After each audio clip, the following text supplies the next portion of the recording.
The basketball addicts are back at it, breaking it down, and now we're talking about the WNBA after 22 years of supporting this league. It still hasn't reached the zenith the NBA envisioned.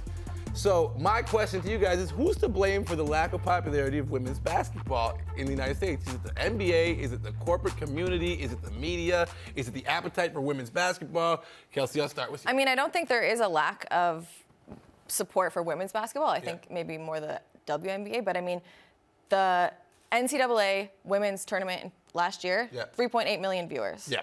Like UConn, Tennessee, they sell out stands. So I don't think it's a women's basketball thing. But that's also cultural at some of those schools too.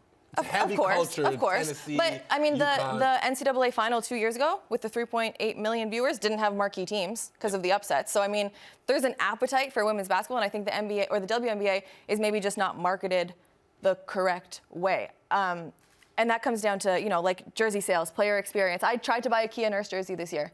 Couldn't get one. They don't sell them. The only way you can get a Kia Nurse jersey, you go on the WNBA website and customize Kia Nurse on the back of my jersey. It costs 4 times what a jersey should cost. Well, that's not good. No, it's silly. It's silly. And I think that goes with fan experience, too. I mean, have you guys been to WNBA game? But my first basketball game ever was a WNBA game. Does that reflect, though, the fact that they're not selling?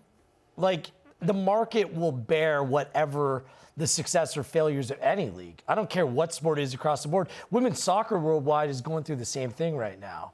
And it's being propped up essentially by club teams around the world that are propping up the women's game because they understand that they have an obligation to, there is some sort of interest. But at the end of the day, it's a business, right? And it's going to sell, it's going to work, or it's not going to work. The NBA has remained steadfast. They will continue to support this league. But how far are you willing to go if the appetite's simply not there? But the WNBA is so young. 22 years. Yeah, the NBA at 22 years had less viewers. But basketball, we all know basketball. Like here in 2018, there's no excuse not to be able to watch any league at any time. We have access to everything, content. Like I think the point that they're trying to make. Before you start, let Adam Silver chime in, and then you can take the floor. Perfect. So the commissioner recently came out and he said, even at low prices, we're not selling enough tickets to run a viable business. Right. At the end of the day, the consumer always wins. Right. Right now, we don't have a winning consumer proposition. Floor is yours, Warren.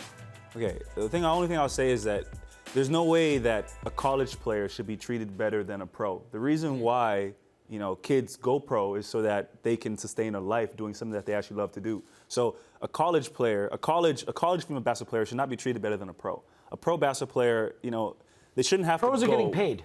And I know, but on top of all that, the salary is low though, so it shouldn't be like that. Number one the draft WNBA pick, is poorly marketed, and that I don't care what the NBA says. It's so you marketed. actually, I'm being honest here, you actually think that if they had some more cool marketing initiatives, it would make that big of a difference? Yes. I think so. Really? Yes. I think so. I'm shocked by that because they've tried that There's with a bigger other market leagues in and other Europe sports. there's a huge market in European women's basketball. Right. They sell out. But also, our North American sporting climate is jam-packed. Yes. We have far more sports of Not in the profile. summer. But half of those viewers are women. And what's in the young summer? women. You don't think they want to watch But how come they're not buying tickets if they're affordable? They don't know it's around. Exactly. I think it'd be shocking if you're in a market that you don't know. Before we devolve into some kind of argument I don't want to have, let's have an argument I do want to have, which is these young ladies who I love very much have decided to bet on themselves. The WNBA PA has pulled out of this deal. Right. And they're seeking some fair pay. Yep. Do you think they'll win this battle? I hope so. I mean, I don't know if they'll win, but I can definitely be optimistic and say I hope so. All right, keep hope alive. Because they deserve it. I mean, Adam Silver also came out and said that he was for it and he expected this. And I mean, the things that they're asking for are not crazy. No. Like, they're not asking for millions. They're not even necessarily asking for the exact same 50% that the NBA players are getting. Yeah. They're asking for, one, better travel, so they're not missing playoff games like they did last year. They're sleeping in airports. They're asking chartered flights, and that's what I'm saying. And not all chartered flights. They're not asking for full charter. They're asking for, like, when we have a 7-hour layover before our game, maybe we get a charter flight that game. And that's what I'm saying. Like a college kid. We got to save some time for the end of the show, but I'm glad we had the opportunity to have this conversation because I believe it's an important conversation. But right now it's time to put Sweets' face up on the screen. We're not putting Sweets' face up on the screen. Horrible. Here it is. Boom. Sweet Sour Player of the Week. Dante DiVincenzo sliding into third base as CJ McCollum puts up the floater. Yay! Hangout! Yeah.